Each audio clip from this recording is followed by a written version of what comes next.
Ya, gelombang arus balik memang menjadi perhatian serius dari pemerintah terkait bagaimana potensi penularan yang dibawa ataupun prosedur kesehatan yang harus ditempuh untuk memastikan kesehatan warga agar tetap terjaga. Namun satu sisi selain potensi arus balik kendaraan yang diperhatikan, potensi arus balik perekonomian untuk bisa rebound pun harus juga menjadi perhatian yang serius. Seperti apa informasi lebih lengkapnya? Berikut kita simak datanya yang sudah saya himpun. Pertama kita akan lihat mengenai bagaimana gelombang arus balik, apakah ini akan mengkhawatirkan atau tidak. Kalau kita lihat tuh jumlahnya dari PT Jasa Marga Persero memang sudah mengatakan sebenarnya kalau dihitung dari 2 hari sebelum Lebaran sampai dengan 5 hari usai Lebaran atau pasca Lebaran, memang dikatakan kendaraan ini sudah jumlahnya menurun dibandingkan dengan tahun-tahun sebelumnya. Tapi kalau dikatakan dilihat untuk jumlahnya pun juga cukup tinggi, begitu 361.932 kendaraan yang bergerak menuju Jakarta atau meninggalkan.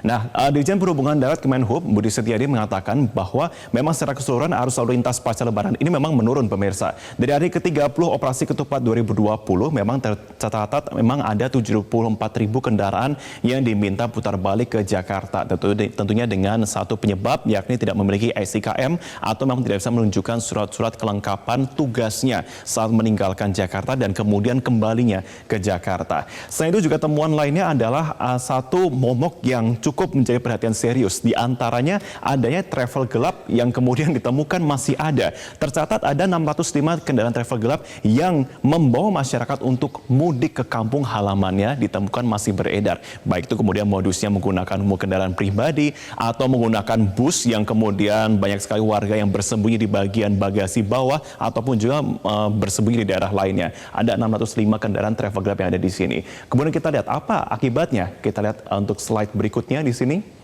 Nah, memang kalau kita lihat secara keseluruhan tren kasus COVID-19 di DKI Jakarta memang masih cukup banyak. Tetapi kalau dilihat dengan perbandingan atau komparasi dengan daerah lainnya, di Jakarta ini datanya sudah bisa dilihat untuk bagaimana flow hariannya, mengenai bagaimana penyebarannya. Untuk pertanggal 7 Juni, saya ambil untuk contohnya, memang secara keseluruhan ini yang total terinfeksi di DKI Jakarta, akumulatifnya itu 7.946 atau sembuh 3.140 orang. Dan di sini yang menjadi catatan adalah ada yang melakukan self-isolation sebanyak 2.794. Nah, apa itu self-isolation? Mungkin masih banyak yang belum mengerti apa itu self-isolation ya. Jadi pemirsa, kalau misalnya kita bicara mengenai self-isolation itu artinya kita mengkarantinakan diri kita sendiri. Nah, biasanya yang kemudian dikarantinakan diri sendiri itu memang lebih masuk pada kategori PDP atau misalkan orang yang memang OTG atau orang tanpa gejala yang kemudian harus melakukan isolasi sendiri dan tidak menunjukkan gejala, namun begitu kemudian dilakukan tes seperti rapid test ataupun melakukan PCR ataupun tes lainnya, swab test, itu kemudian dinyatakan positif. Kemudian ia harus melakukan self-isolation. Dan ini kemudian menjadi perhatian dari Ketua Komisi A DPRD DKI Jakarta, Mujiono, yang menyatakan bahwa masyarakat ini jangan lengah. Meskipun kemudian kalau diperhatikan data setiap harinya mungkin DKI Jakarta, oh datanya mungkin hari ini 100, oh mungkin kemarin bisa hanya di bawah 100, kemudian ada data lain lagi yang mungkin menurun. Nah, masyarakat diminta untuk tidak lengah. Kenapa? Karena para pemudik yang berhasil balik, tanda kutip, ke Jakarta ini diminta untuk segera melakukan tes dan karantina mandiri. Kita tidak pernah tahu bagaimana kemudian potensi penyakit yang kita bawa, bagaimana potensi dari COVID-19 yang kita bawa saat kita meninggalkan DKI Jakarta atau kita menuju ke DKI Jakarta. Berikutnya kita lihat lagi di sini. Kalau kita bicara mengenai arus balik dari transportasi, kita akan bicara juga mengenai bagaimana arus balik dari perekonomian Indonesia. Kita sudah melihat banyak sekali sektor-sektor yang akhirnya terkena dampak dan terpaksa harus lumpuh. Kita belum bicara mengenai pariwisata yang ternyata sangat lumpuh di sini.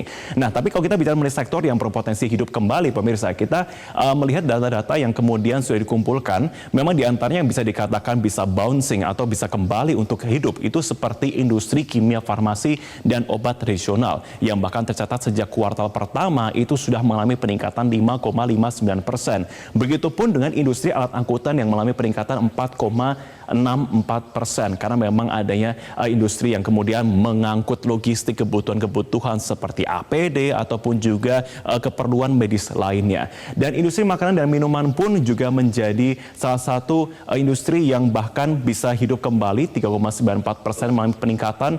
Tapi ini juga belum lebih dideskripsikan lagi mengenai bagaimana kemudian para pelaku usaha yang pada akhirnya harus kemudian memutar otak, memutar bisnisnya kembali untuk berjualan ataupun melakukan pemutaran usaha, seperti misalkan kemudian dari awalnya merupakan pengusaha travel, kemudian harus berjualan industri makanan dan minuman, itu pun akhirnya tercatat di sini menjadi salah satu solusi yang kemudian bisa dikatakan sebagai sektor yang bisa menghidupkan kembali usahanya. Nah, kemudian kalau kita bicara menilai investasi, industri yang meningkat ini memang tercatat cukup tinggi, di antaranya seperti investasi industri dan juga investasi pengolahan dan juga industri manufaktur. Kalau tercatatnya ini memang kalau misalkan kita bicara mengenai industri pengolahan, selama triwulan pertama tahun 2020 itu tercatat naik 44,7% atau mencapai dari total investasinya 64 triliun rupiah. Artinya kenaikannya cukup tinggi, bahkan hampir 50%. Begitupun pula dengan industri manufaktur yang bahkan ini bisa terus naik dan diproyeksi pada triwulan kedua tahun 2020 ini bisa terus mengalami kenaikan bahkan sampai 30,4% dari total investasi keseluruhan, yakni 210,7 triliun rupiah. Berikutnya kita lihat lagi di sini.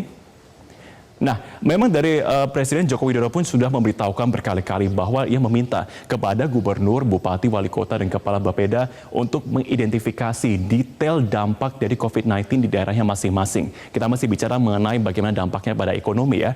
Dan dikatakan juga, saya ingatkan, yang harus dibantu bukan hanya usaha kecil, usaha menengah, dan usaha besar, namun juga mikro dan ultra mikro. Itu yang kemudian dikatakan masih sering terlewatkan, usaha mikro dan ultra mikro. Meskipun memang dalam segi pendapatan kepada pajaknya ini mungkin tidak sebesar kita mengatakan UMKM, namun ini untuk penyerapan terhadap tenaga kerja atau SDM-nya itu sangat tinggi. Berikutnya, kita lihat lagi di sini. Untuk data lainnya memang dikatakan memang ada sejumlah momentum pemulihan ekonomi yang kemudian diproyeksi akan terjadi pada tahun 2021. Memang kalau kita data lagi, total dari Bappenas mengatakan ada 40 juta pelaku usaha yang tercatat dan terdampak di sini. Dan diproyeksikan ini bisa menampung lebih banyak tenaga kerja lagi. Apalagi kita lihat ada yang pemutusan hubungan kerja ataupun perumahan dari karyawannya. Sehingga solusi utama yang akan ditunjuk oleh masyarakat secara luas adalah kemudian masyarakat akan beralih menuju ke pelaku usaha. Nah, sisi lain, sebagian besar ini tidak akan bersentuhan dengan bank atau lembaga dan keuangan, sehingga pemerintah ingin sekali agar seluruh stimulus yang diberikan itu benar-benar tepat sasaran dan bisa menyeluruh sampai dengan berbagai lini di masyarakat. Nah, kemudian kontribusi sektor ekonomi ini memang kalau kita lihat, baik itu sektor formal, ini memang lebih besar dibandingkan dengan informal. Ya, kalau kita lihat lagi mengenai ketenaga kerjaan ini memang lebih menyerap lebih banyak orang. Sehingga kalau dikatakan 2021 apakah akan menjadi momentum pemulihan ekonomi itu tidak. Nah, maka yang salah satu utama yang akan menjadi pertimbangan adalah bagaimana stimulus ekonomi dari pemerintah ini bisa tepat sasaran dan bisa mencakup kepada masyarakat Indonesia agar kemudian arus balik perekonomian itu benar-benar bisa tepat sasaran dan bisa bouncing kembali seperti tahun-tahun sebelumnya. Berikut dan demikianlah adalah sejumlah informasi kami dalam Fact Check kali ini, dan saya akan kembali usai jeda dengan informasi lain untuk Anda.